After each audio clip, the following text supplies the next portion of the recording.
Tengan ustedes, hermanos, muy buenos días. Gracias al Señor que estamos ahora nuevamente en el día que Él ha preparado para que su pueblo se pueda reunir y escuchar su santa palabra. Que el Señor realmente nos asista, porque necesitamos realmente que su Espíritu Santo esté en medio de nosotros para poder comprender y sobre todo que no quede simplemente en teorías en nuestra cabeza, sino que pueda bajar a nuestro corazón y que podamos nosotros ser aquellos hacedores de la palabra del Señor, porque vamos a ver nuevamente que no basta solo con el conocimiento, ¿no? El Señor nos llama en su Evangelio a tener una vida práctica, amor a nuestros hermanos, amor a su palabra. Así que antes de comenzar, vamos a orar nuevamente para buscar la dependencia completamente del Espíritu Santo. Padre, nos acercamos nuevamente a ti en oración, con un mismo sentir. Que por favor, Señor, nos ayudes. Alumbra nuestros ojos espirituales para entender la maravillosa palabra que tú nos has dejado. Aquella que es inerrante, infalible, todo suficiente y que es tan sencilla que hasta un niño puede entenderla, pero tan profunda que han pasado tantos años y aún no pueden terminar de predicarla. Señor, rogamos que puedas ayudar a mis hermanos, dale un corazón atento a ellos y a mí personalmente. Ayúdame, Señor, a dirigir este culto, esta predicación. Te lo ruego, Señor, y te lo pido en tu bendito nombre. Amén. Amén. Muy bien, hermanos, vamos a entrar al sermón de esta mañana. El tema es, para mí, el vivir es Cristo, ¿no? Y está prácticamente sacado de aquí del pasaje de Filipenses capítulo 1. Y lo hemos dividido en 3 puntos. Los pasajes que vamos a meditar son del 19 al 26 y está dividido en 3 puntos. Del pasaje 19 al 21 es la centralidad de la gloria de Cristo, la centralidad de la gloria de Cristo.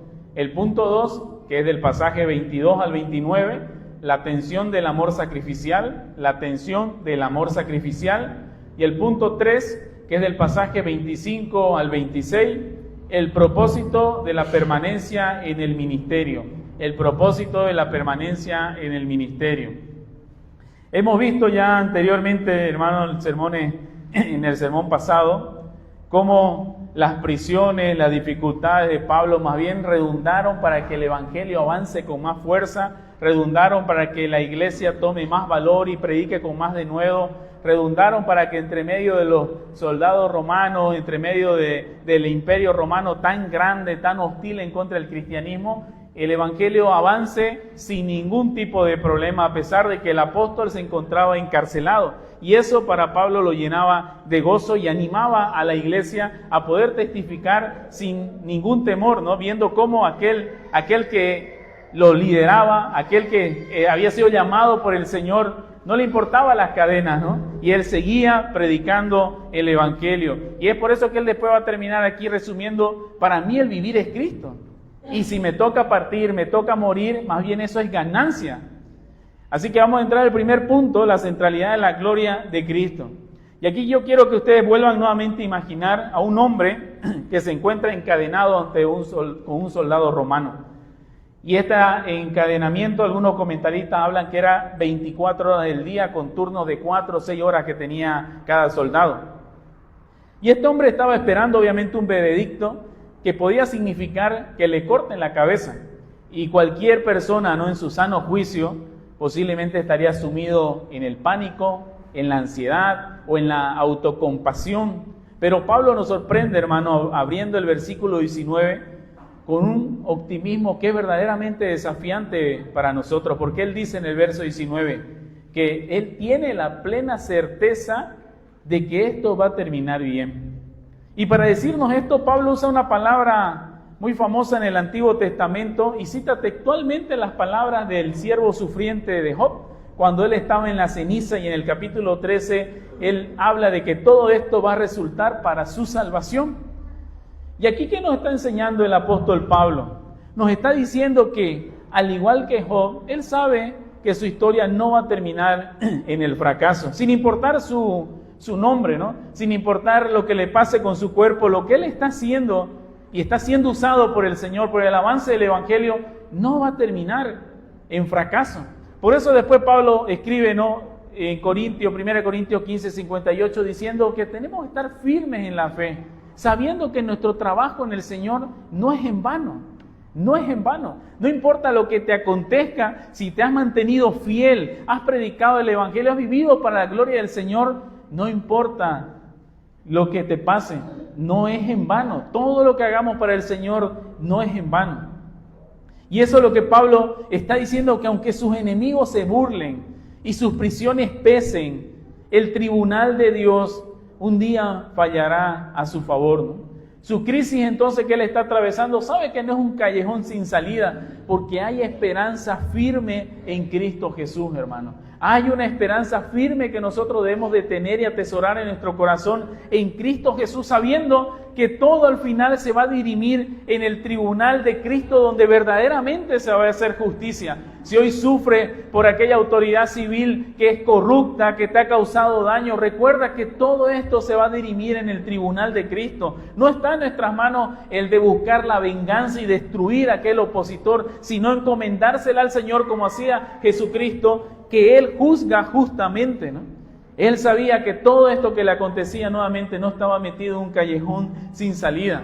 Pero aquí hay algo hermoso también dentro del texto que Pablo va a citar, porque él sabe que no está solo en esa celda.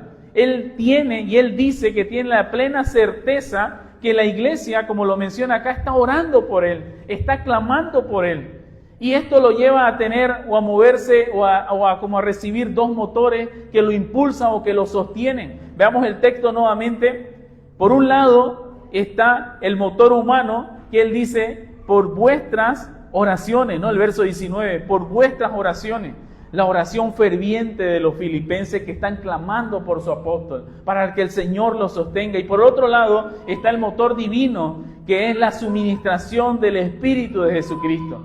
En la antigüedad, hermano, esta palabra suministración o suministro se utilizaba para poder describir a un ciudadano que tenía muchos recursos económicos y lo utilizaba para poder hacer un gasto muy grande para poder tener un coro, una obra de teatro, y él se encargaba de pagar todo lo que requería llevar adelante todas estas cosas, incluido un banquete, incluido pagarle a las personas que estaban actuando.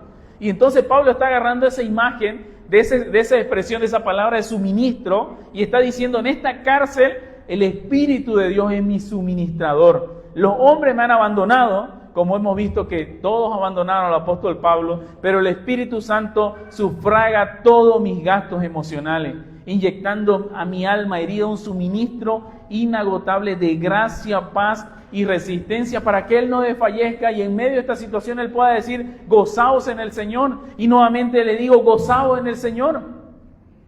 ¿Y cuál es el anhelo de Pablo en medio de este cuidado? ¿Cuál es lo que él desea que acontezca en medio de este cuidado? Y lo va a responder en el versículo 20 diciendo, anhelo ferviente, que al usar esta palabra, él está evocando la figura de un centinela que levanta el cuello mirando hacia adelante, apartando la mirada de todo lo que le rodea. Él está enfocando su mirada o sus ojos fijamente en un punto en el horizonte. Pablo no está mirando sus cadenas, ni el rostro del verdugo que tiene a su lado, ni las paredes que lo están encerrando. Él tiene el cuello estirado hacia el futuro, mirando una sola cosa: aquel avance del Evangelio, aquello que vaya a dar más denuedo y ánimo a la iglesia en Filipo.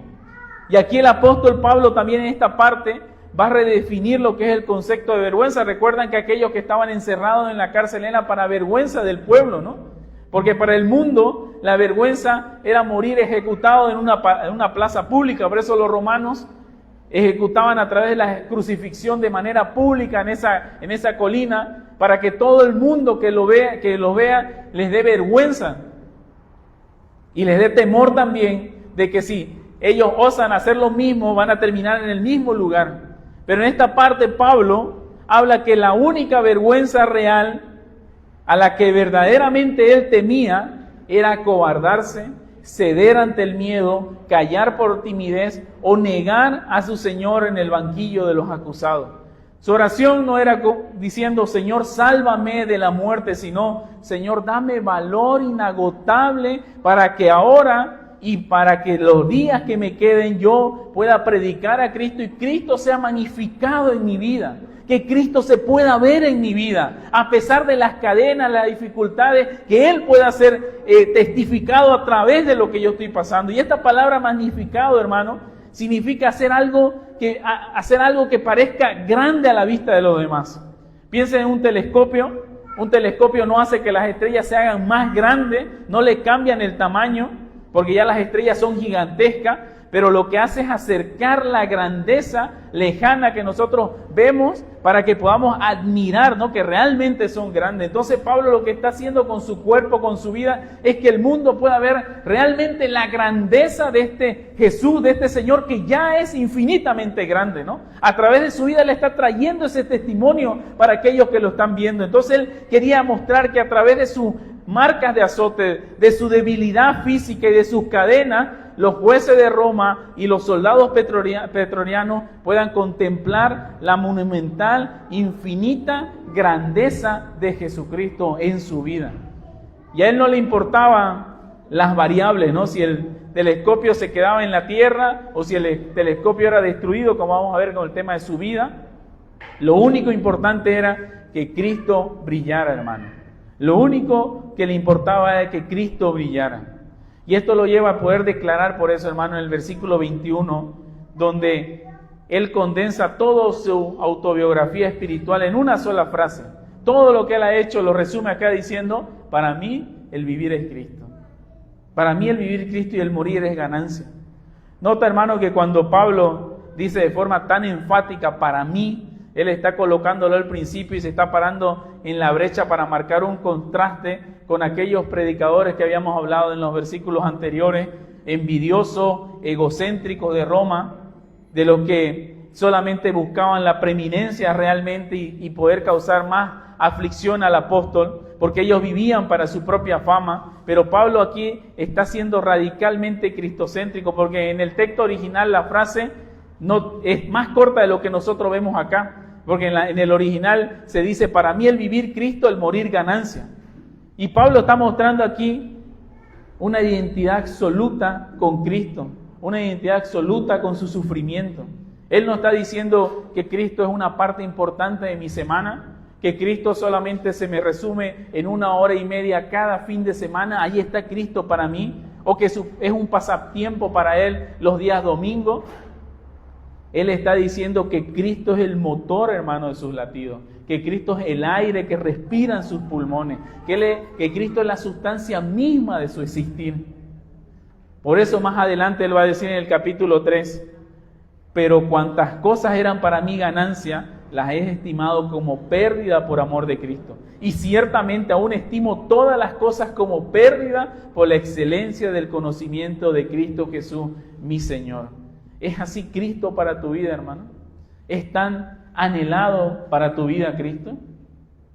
¿Te identificas tanto con el Señor?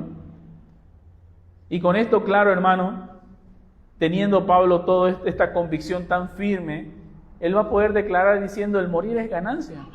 El morir es ganancia. Para el mundo secular, hermano, y para tanto en esa época como en la época en la que vivimos, la muerte, ¿qué significa? La quiebra absoluta, ¿no? Por eso encontramos faraones que adornaban su lugar donde iba a ser puesto su cuerpo con un montón de tesoros, porque para ellos era una quiebra, ¿no? Y no querían irse a la siguiente vida siendo pobres. Es el momento trágico donde el ser humano obviamente pierde sus bienes, pierde sus títulos y sus relaciones, como dice Job, ¿no? Desnudo, el hombre viene sin nada y sin nada también se va a ir, ¿no?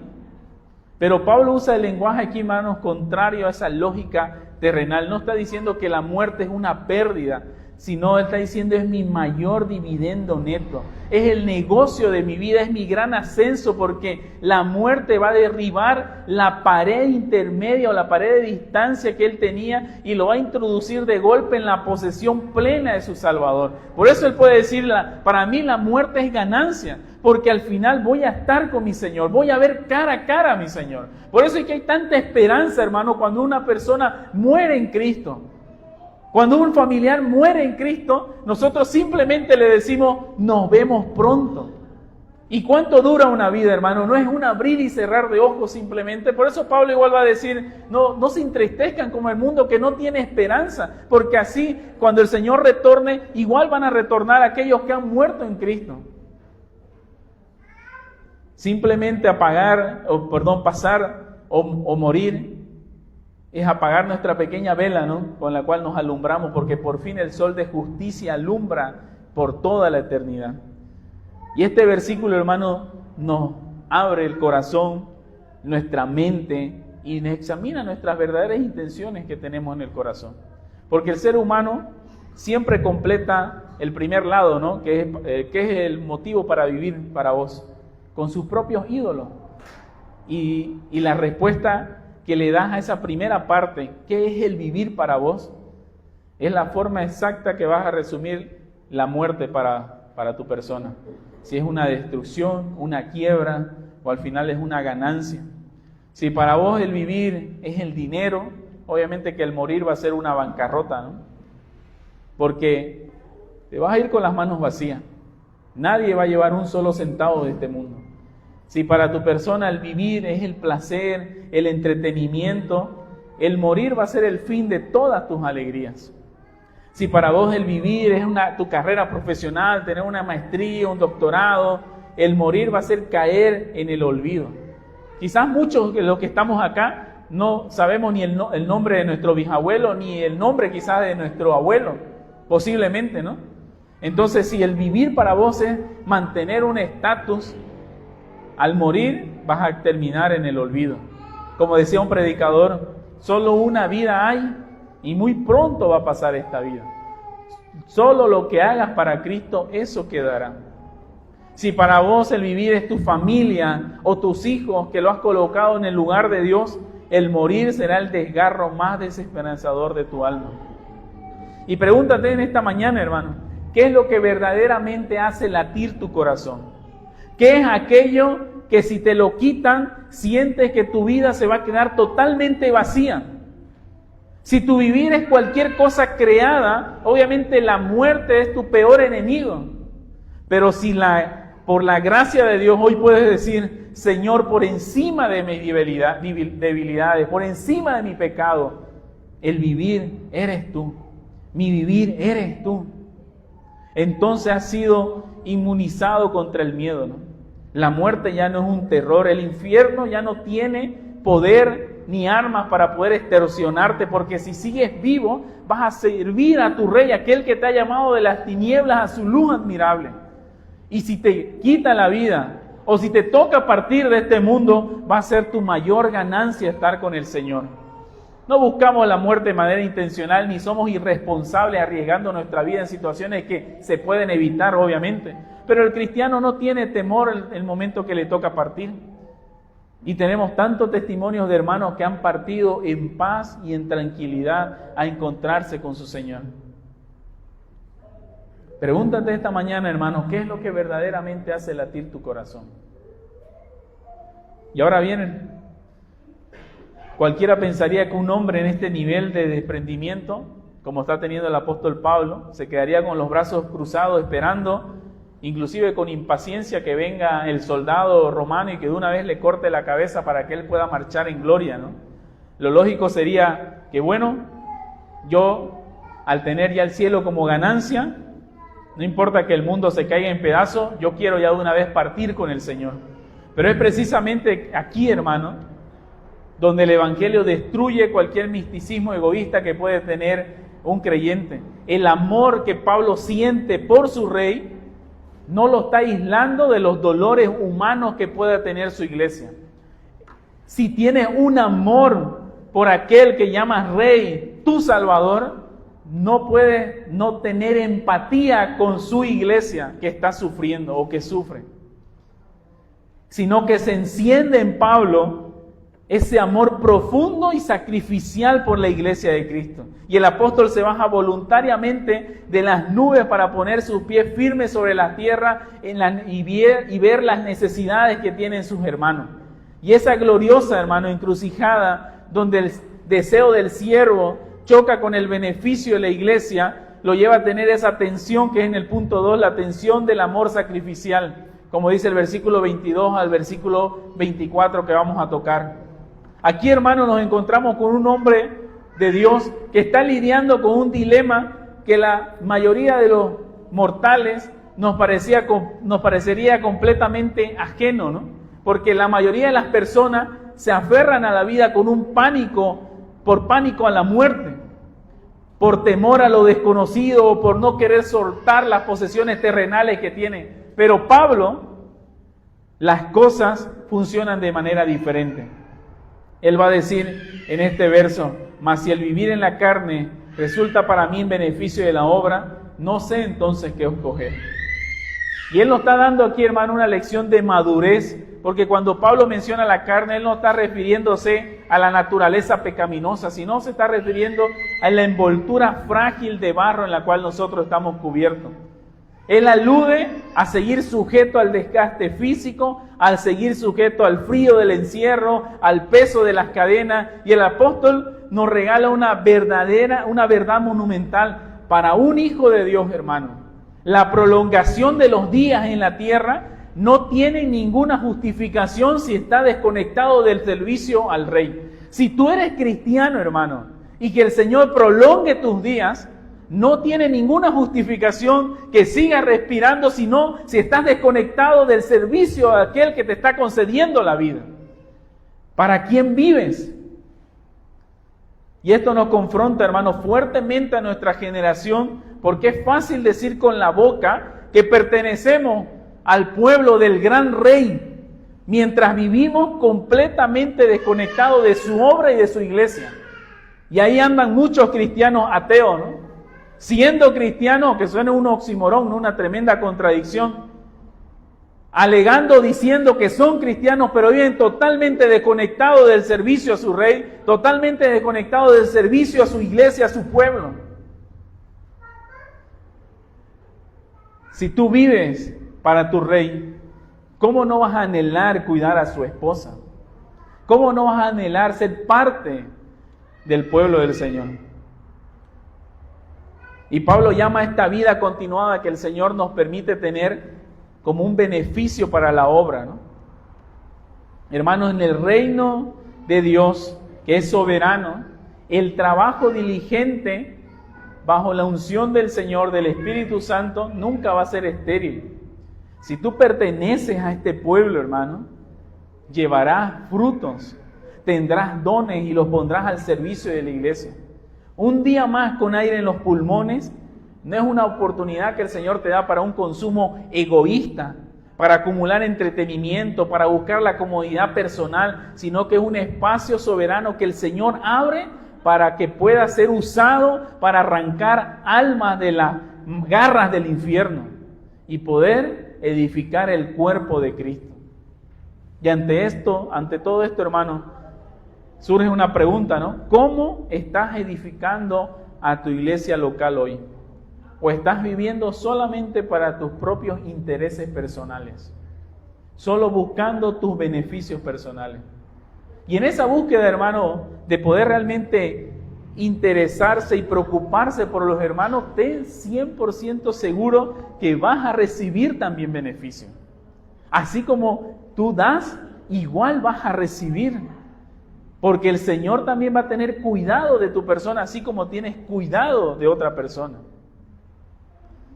Si Pablo entonces sigue respirando, la ganancia no es para él, sino que es para la iglesia. Y ante esta perspectiva de seguir siendo útil, el apóstol Pablo confiesa entrar en esta santa perplejidad, ¿no? Que podríamos decir, porque él dice, yo no sé entonces qué escoger. Él se encuentra en un estado de suspensión voluntaria porque ambas opciones le resultan tan sumamente atractivas que él es incapaz de poder declarar una preferencia personal.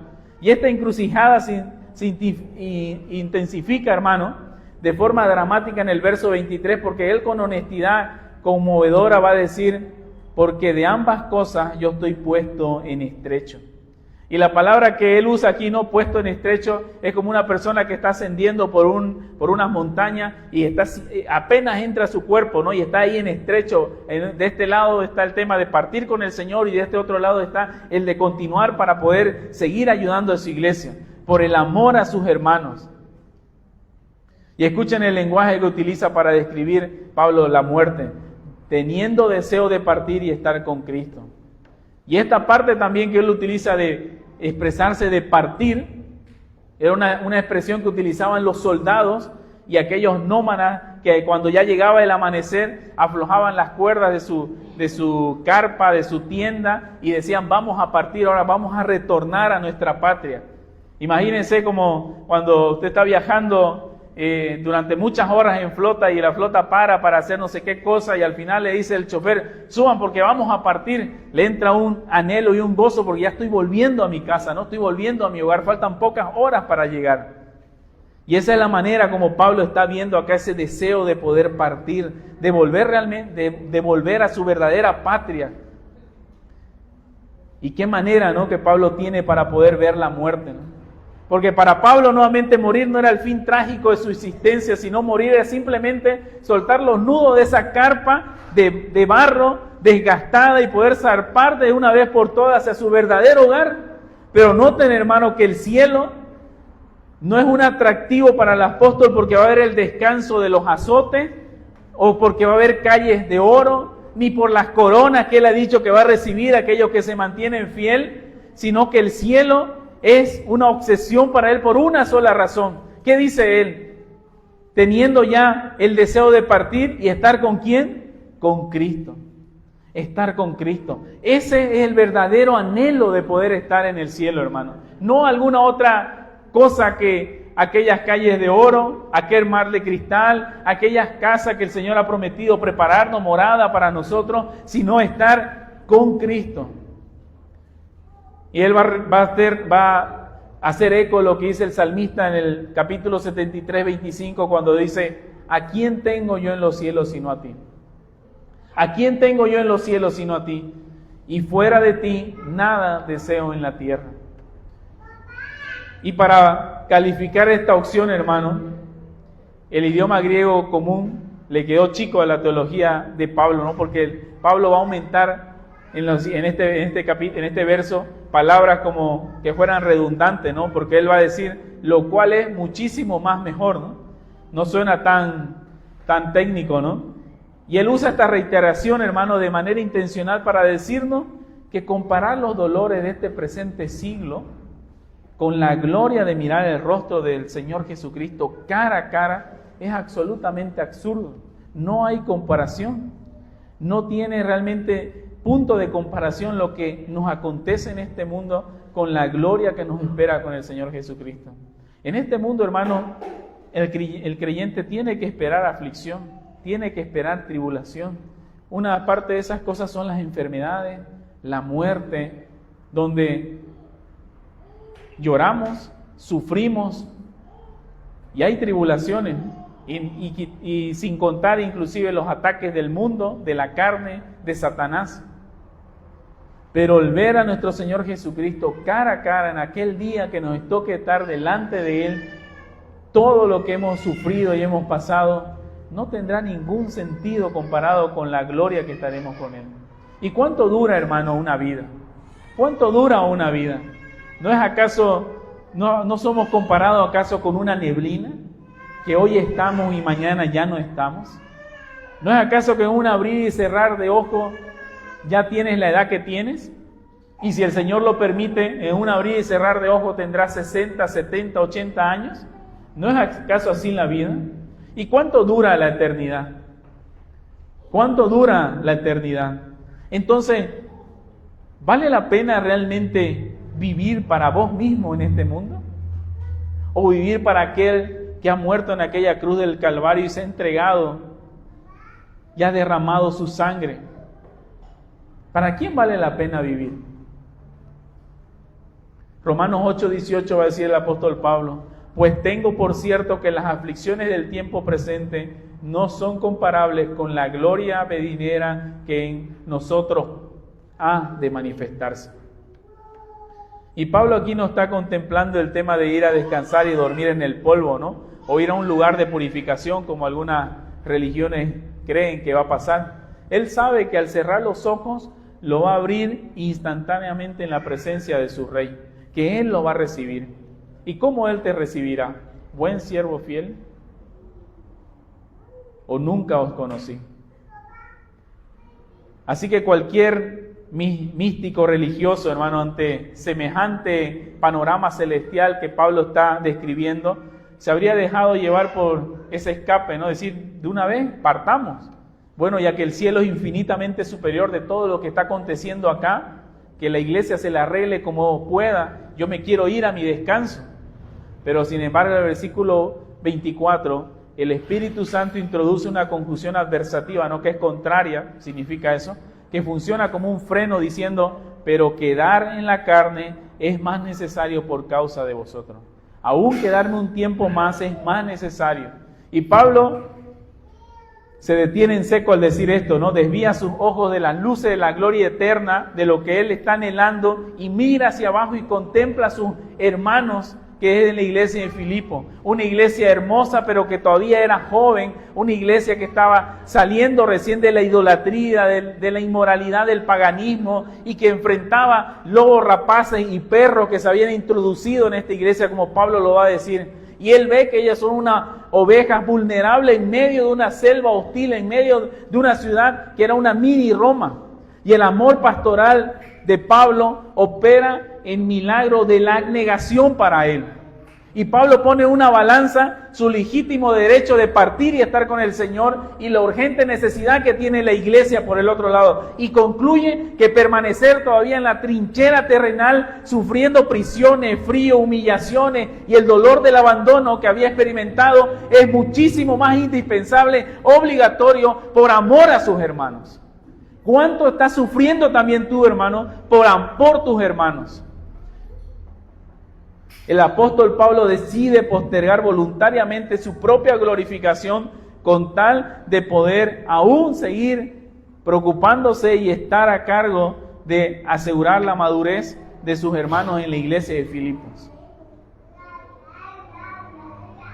Esta sección, hermano, que estamos de este segundo punto, tiene que pulverizar por completo nuestra idea individualista que muchas veces tenemos, ¿no?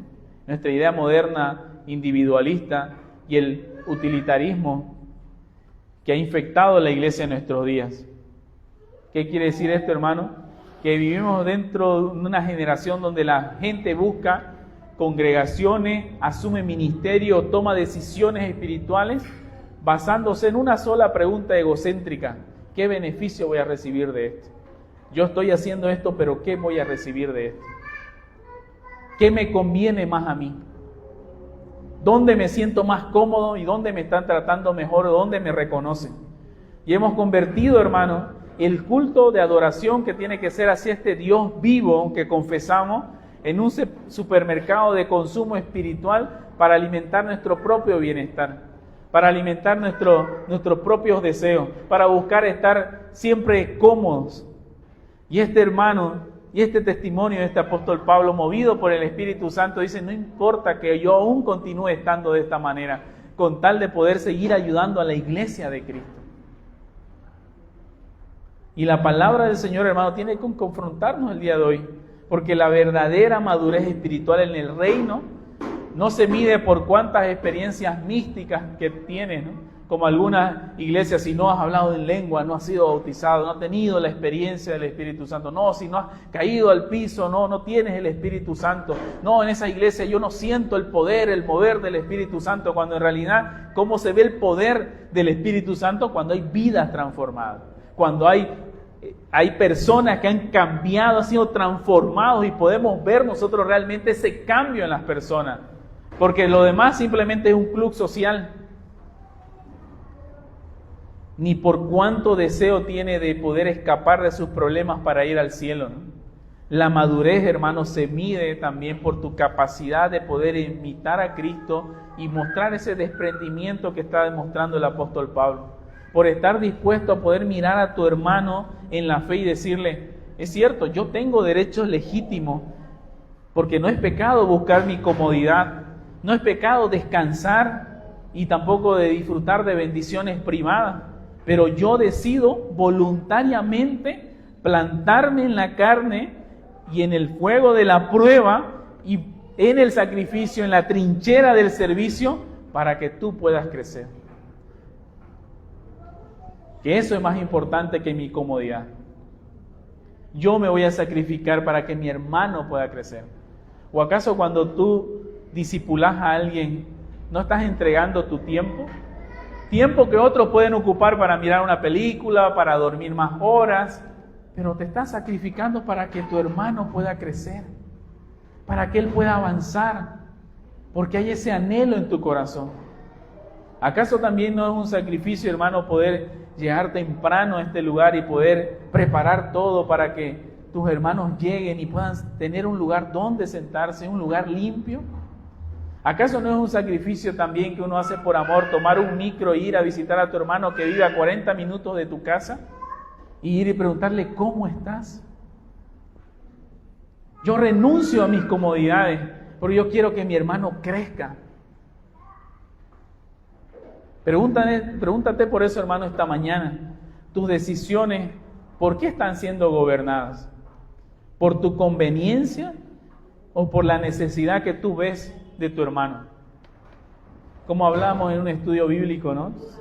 Sabemos que el Señor nos reparte dones a aquellos que han nacido de nuevo y que tenemos que ponerlos al servicio de la iglesia. Pero a veces ahí en la iglesia local se necesita, en algunos casos, hacer de lado algún don que vos decís, yo tengo este don, para poder atender la necesidad que se encuentra en el lugar, que hay en el lugar, y servir de esa manera. ¿Estás dispuesto a desgastar tu vida, tu tiempo, tus recursos económicos para que otros puedan alcanzar la madurez? Porque todo eso implica, hermano, ¿no? Tiempo, recursos, dinero, todo. ¿Estás dispuesto a eso o estás simplemente atesorando para vos mismo aquellos recursos? El siervo, hermano, que ha pasado por la cruz, sabe que ya no se pertenece a sí mismo. El siervo que ha sido sumergido en las aguas del bautismo, ¿acaso no declara diciendo, yo ya no me pertenezco a mí mismo, sino a mi fiel Salvador? Y él entiende que si Dios le ha concedido el de poder abrir los ojos esta mañana, es para ser el instrumento que sostenga al hermano que se encuentra caído. ¿Está siendo ese instrumento? ¿O no interesa aquel hermano que ha caído y que hoy, por ejemplo, ya no se encuentra entre nosotros? Deberíamos ser prontos para amar antes que prontos para juzgar, ¿no? Y una vez, hermano, que el amor ha ganado la batalla en el corazón de Pablo, de decir, no, que es mejor partir, pero me es necesario quedarme con ustedes, y el amor a sus hermanos ha ganado esa batalla, y él ha decidido poner la necesidad de la iglesia encima de su propio anhelo celestial. El apóstol ya no se encuentra flotando en la incertidumbre de decir que ya no sé qué escoger, porque al alinear sus afectos con el diseño soberano del Señor, el Espíritu Santo le concede una claridad y un discernimiento impresionante, porque él después va a decir o va a ver cuál es el propósito de la permanencia ministerial en el versículo 25 y 26, el de quedarse. ¿Cuál es el propósito? Y llegamos, ¿no?, al cierre de este glorioso pasaje. Llamados hermanos, la confusión se disipa por completo de la celda del Pablo, y él escribe diciendo, y confiado en esto, sé que quedaré y que aún permaneceré con todos vosotros. Nosotros sabemos obviamente que no fue la muerte de Pablo acá, y que él escribió otras cartas, y que también él viajó, etcétera. Él volvió nuevamente después a Roma, donde finalmente fue ejecutado, pero cuando él escribe, pónganse a pensar, él está escribiendo no sin saber realmente que lo que iba a acontecer, ¿no? Es como usted escribe una carta ahorita diciendo, yo voy a ser liberado, pero usted no conoce el futuro, pero él confía en el Dios que sabe el futuro y que gobierna sobre el futuro. Y él va a decir, confiado estoy en esto, sé que quedaré, que este no va a ser el final. Y al alinear sus afectos con el diseño soberano del Señor, el Espíritu Santo le concede ese discernimiento sobre el desenlace del juicio que va a tener en este lugar en Roma.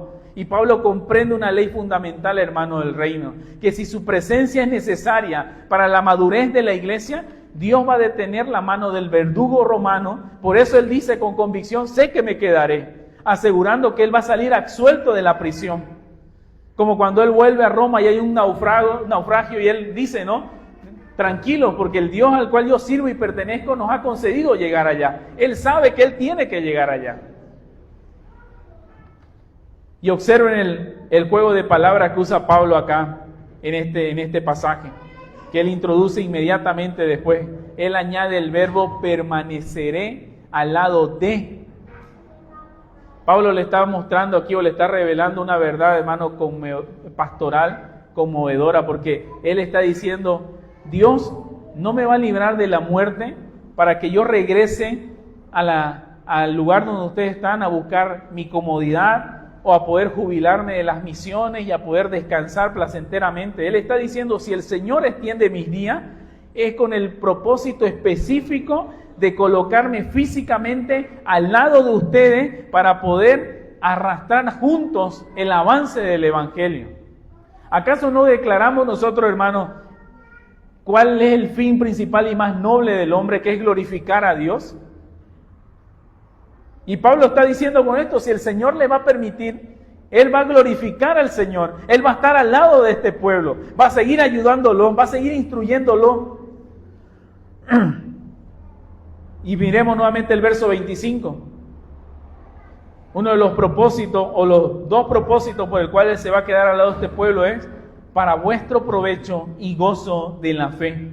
Entonces, hermano, el primer objetivo de aún permanecer al lado de ellos es que va a funcionar como el provecho o el progreso de estas personas, de este pueblo. Y es extraordinario, hermano, que Pablo utiliza aquí la misma palabra que usó en el verso 12 cuando dice que han redundado más en el provecho del Evangelio, para poder describir, ¿no?, cómo el Evangelio estaba avanzando en Roma, estaba abriéndose camino en medio de eso, y él va a decir que el progreso en esta parte es la expansión del Evangelio, del mensaje hacia adentro de ellos, ya no hacia afuera, como él habla en el verso 2, que el Evangelio va a abrirse camino en medio de esta sociedad, sino que ahora va a haber progreso en medio de estas personas, llevándolo a una madurez teológica en la iglesia, llevándolo a una madurez en el cristianismo. Entonces Pablo está viendo acá, de la misma manera como veía Roma, que habría que abrirse camino, está viendo de esa manera la mente de los creyentes, como si fuera una selva impenetrable que a través de la predicación, de la instrucción de las Escrituras,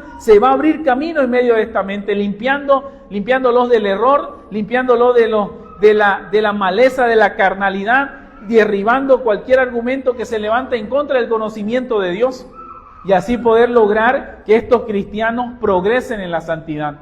¿Y acaso no es eso lo que hacen las Escrituras, hermano, con tu persona? ¿No limpia lo que hay en tu cabeza? Y eso es lo que nosotros hacemos también cada domingo. Tratamos de persuadirte que dejes el camino en el cual estás andando, rogando como si Dios rogara por medio de nosotros. Y después Pablo va a decir que su segundo objetivo es el gozo de la fe.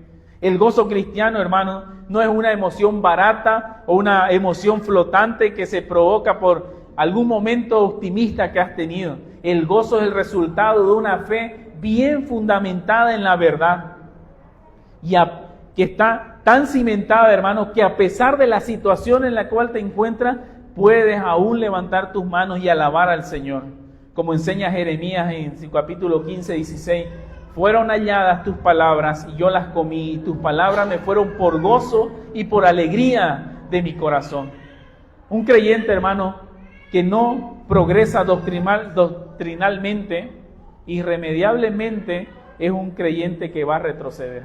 Si no estás avanzando en conocimiento del Señor, no es que te vas a quedar ahí, vas a retroceder.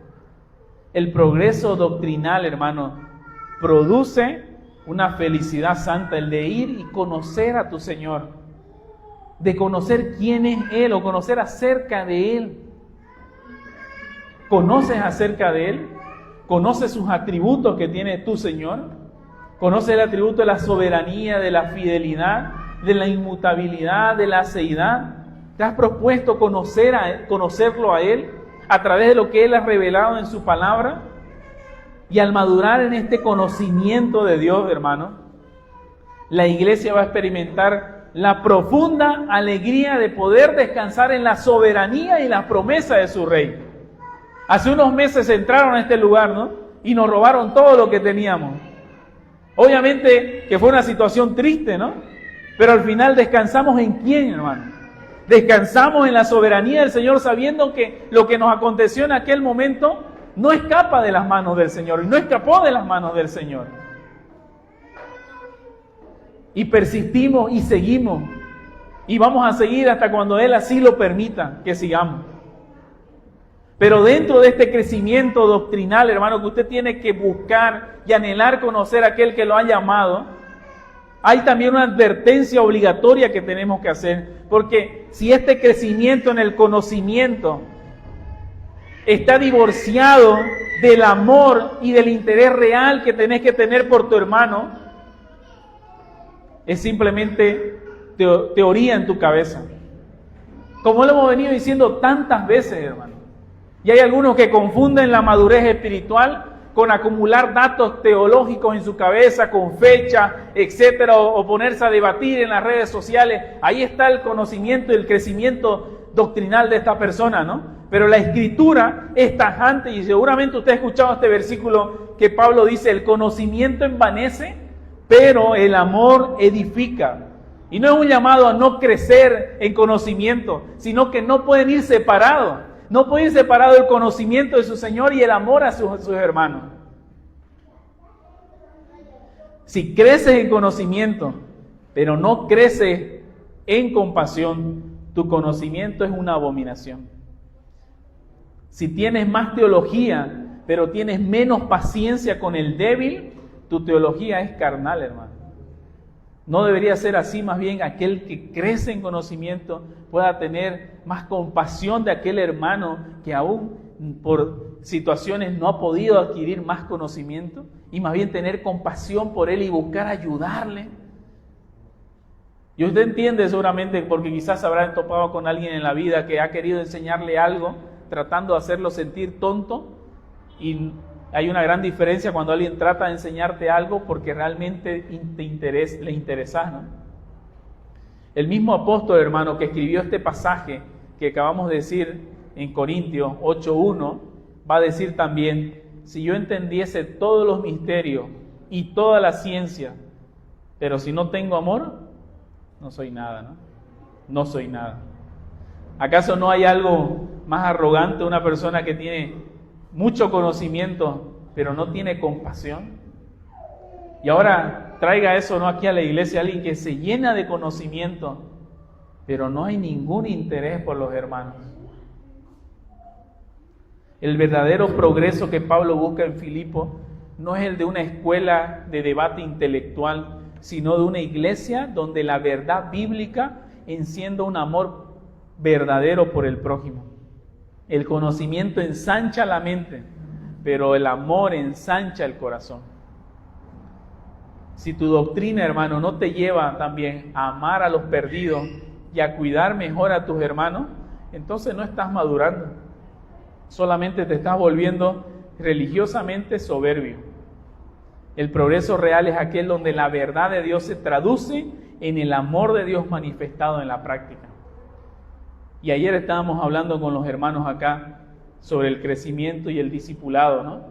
Y para los que estamos casados, ¿quién es nuestro prójimo más cercano? Nuestra esposa, ¿no? Ella es nuestro prójimo más cercano. ¿Cómo la estás instruyendo a ella, ¿no? ¿Cómo la estás guiando a ella?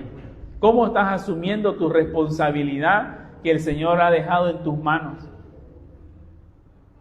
Si dices que hay muchas cosas que te estás equivocando, qué bueno que lo puedas reconocer, pero que no se quede ahí. Simplemente ve al Señor y pide que el Señor te asista. Y Pablo va a finalizar, hermano, en el versículo 26, proyectando el resultado final de este reencuentro histórico. ¿Para qué va a haber el de permanecer, el de poder ayudarlo para su progreso, para su gozo? Para que abunde vuestra gloria de mí en Cristo Jesús por mi presencia otra vez entre vosotros. Pablo sabe, hermano, que su liberación y su regreso físico a Filipo va desatar una alegría, ¿no? Un gozo en la comunidad. Pero noten el cuidado que tiene el apóstol Pablo de no buscar robarle la gloria al Señor, porque él usa la palabra gloria, denotando, ¿no?, un orgullo santo y legítimo, pero inmediatamente él va a colocar la palabra en Cristo Jesús. ¿Para qué? Diciendo así que su vida simplemente va a reflejar la gloria del Señor, como él ya había venido mencionando anteriormente. Y este, hermano, debe ser el estándar absoluto, inalterable de todo liderazgo, de todo aquel que desea liderar o servir en la casa del Señor, de todo aquel que ayuda en alguna área de la iglesia, de todo aquel que enseña en la iglesia, de todo aquel que discipula a algún hermano. Tenemos la obligación de poder examinar cuál es el motor que nos impulsa a servir, cuáles son nuestras intenciones. Glorificarme a mí o que la iglesia a través de mí pueda glorificar a Cristo Jesús. ¿Cuál es lo que me impulsa? Si tu presencia o tu trabajo o tu ayuda en alguna área genera división, siembra discordia, o si exiges atención, o si tu fidelidad depende de que si te reconozcan tu nombre, estás destruyendo el diseño apostólico, lo que Pablo está diciendo acá, porque él no está buscando su propia gloria. Y más bien, cuando más busques eso, más el Señor va a dar el espacio para que no pase eso en tu vida. Que haya un reconocimiento. El verdadero obrero, hermano, trabaja con tal nivel de desprendimiento y fidelidad que su única meta es que la iglesia pueda progresar doctrinalmente y que la iglesia pueda llenarse de gozo de la fe, que la iglesia pueda madurar, que la iglesia pueda creer, que usted, hermano, pueda usted mismo masticar lo que dice la palabra del Señor y no reciba ya un alimento solo el domingo masticado. Los días domingos son importantes, pero no son suficientes. Usted tiene que seguir buscando crecer en el Señor. Llevamos nuestras predicaciones de manera sistemática. Usted ya sabe qué vamos a predicar el domingo que viene. Ahí está en nuestra vitrina de anuncios. Entonces usted ya tiene toda una semana para poder estudiar el texto, prepararse, memorizar y venir mejor preparado acá. Ese es uno de los objetivos de tener una predicación así sistemática, expositiva. Que usted pueda saber qué se va a predicar. Obviamente en alguna parte de las predicaciones o alguna semana vamos a tener que cortar la serie de predicaciones para tomar unos temas que están quizás sucediendo en la iglesia. Pero normalmente vamos a llevar libro por libro hasta que podamos terminarlo. Nuestra obsesión, hermano, de trabajar en la iglesia debe ser de tal manera que nosotros, como decía el profeta Juan el Bautista, ¿no?, menguemos para que Él pueda crecer, para que Él pueda resplandecer. Y de tal manera, hermano, que nuestros dones, la congregación pueda servirse de esos dones. Hermanos, este pasaje entonces no fue escrito para que nosotros salgamos acá con una culpa pasiva, sino que fue escrito para que podamos liberarnos, para que nos pueda liberar. Los versículos 19 al 26 son el manifiesto de libertad de un hombre que al morir a sí mismo se ha vuelto invencible. Por eso, antes de cerrar nuestros ojos para orar, vamos a meditar en nuestra mente cuál es el estado de nuestra alma. Medite cuál es el estado de su alma. En primer lugar, hermano, pregúntese y mire su crisis actual. Lo que usted está atravesando, quizás alguna dificultad. ¿Qué está reflejando su vida a través de esta crisis? Muchos de nosotros vivimos sumergidos en el pánico y en el desánimo cada vez que la economía aprieta, cada vez que la salud se deteriora o cada vez que pasa alguna situación en nuestra vida, ¿no? Olvidamos que nuestro cuerpo, nuestras pruebas le pertenecen a este Dios soberano, aquel que cuida a su iglesia, aquel que utiliza estas situaciones para poder reflejar su gloria. Y al quejarnos y al no confiar en Él, al perder la esperanza en Él, estamos mostrando que servimos a un Cristo pequeño, porque no hay confianza, no hay seguridad, y debe de arrepentirse de eso, porque está viviendo como si el trono del Señor estuviera vacío. Descanse, hermano, que en Él reconociendo y viendo que la temporada de tempestad que quizás está atravesando no es por casualidades o porque la vida ha querido que usted pase por esta situación. Es la asignación soberana del Señor, que Él ha dicho que en este tiempo vas a pasar por esta situación para mostrar su gloria por medio de tus tribulaciones, en medio de tus dificultades. Porque el Señor así pule a su iglesia, hermano. ¿Acaso cuando no hay dificultades mucha gente abandona? Y en segundo lugar, examina, hermano, en la balanza cuáles son tus prioridades y pregúntate cuál es la verdadera justificación de tu existencia. ¿Para quién vives? Si Dios te concede te concede tu misericordia de que puedas abrir tus ojos el día de mañana, ¿para qué vas a usar tu tiempo el día de mañana? Arrepiéntete, hermano, si has caído en ese individualismo estéril que solamente busca su propia comodidad. Aquel corazón estéril que solamente va acumulando datos en su cabeza, pero tiene un corazón frío, un corazón vacío por amor a sus hermanos. Hoy el Señor nos desafía, hermano, a poder subir un peldaño más en la madurez y poder soltar esas sogas que nos amarran del egoísmo y estar dispuestos a poder desgastar nuestra vida para que otros progresen, para que otros gocen de la fe. Si tu vida extra no produce fruto para el reino, y digo extra porque obviamente tenemos cada uno responsabilidades del trabajo, la educación, etcétera, pero el tiempo que tienes no produce frutos, hermano, estás desperdiciando el tiempo que el Señor te está dando. Si te llamas cristiano, ¿no? Obviamente. Si eres cristiano, si has nacido de nuevo. Pregúntate la anterior semana, del domingo hasta este domingo, ¿a alguien has visitado? ¿A alguien has recibido en tu casa? ¿A alguien le has escrito? Ahora tenemos la gran ventaja de que no necesitamos ni siquiera salir de nuestra casa para enterarnos o llamar a un hermano, ¿no? Tenemos el teléfono y podemos hacerlo, ¿no? Y finalmente, hermanos, aquellos que nos visitan y que todavía viven esclavos del temor a la muerte y al futuro. Hay que darse cuenta, hermano, en esta hora, lo frágil que es nuestra existencia. Nadie de los que estamos acá tiene la vida comprada, ¿no? Nadie puede decir el día de mañana yo voy a despertar.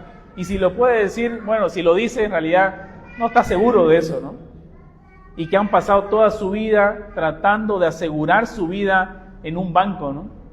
Llenándose de recursos, de dinero que le da la seguridad de que puedan avanzar un día más. Y no desmerecemos obviamente el dinero, ¿no? El dinero es importante, con eso compramos nuestros alimentos, nos vestimos, etcétera, y hay que trabajar para eso, ¿no? Pero si no para aquellos que han puesto su confianza plenamente en eso, y eso es su Dios. El día que le toque partir, ciertamente, como hemos dicho, no va a llevar nada, y delante del Señor no va a haber nada que lo pueda justificar, mucho menos los recursos económicos, ¿no? Entonces, hoy es el día que el Señor ha llamado para el arrepentimiento. Hoy es el día que el Señor ha preparado en su misericordia, en su providencia, que puedas estar sentado el día de hoy y decir realmente, Señor, perdóname por mis pecados. Veo mi vida a la luz de tu santa palabra y realmente me encuentro totalmente devastado. Y Él ha prometido no echar fuera a aquel que viene hacia Él. Y que a Él sea, hermano, siempre el imperio, la majestad, el dominio y la gloria por todos los siglos. Vamos a orar. Amado Padre, en esta mañana que hemos finalizado la predicación de tu santa palabra, rogamos, Señor, que puedas ayudarnos a seguir meditando en ella. Que en el transcurso de esta semana podamos volver a escuchar, volver a meditar, volver a leer los pasajes para que puedan quedar grabados en nuestros corazones. Y ayúdanos sobre todo a vivirlo, Señor. Ayúdanos a quitar de nuestra vida el egoísmo. Ayúdanos, Señor, a que podamos vivir para tu gloria, atendiendo a tu iglesia, predicando el Evangelio. Señor, que estas palabras puedan ser de exhortación para nosotros. Te agradezco, Señor, por el privilegio que tú nos das de que con tanta libertad podamos abrir tu palabra y que ésta pueda ser escuchada, pueda ser leída, escuchada y aplicada en nuestras vidas. Gracias te damos, Padre, y ahora sigues recibiendo nuestra adoración a través de los elementos de nuestro culto que tenemos en esta mañana. Oramos en tu bendito nombre. Amén. Gracias, hermano.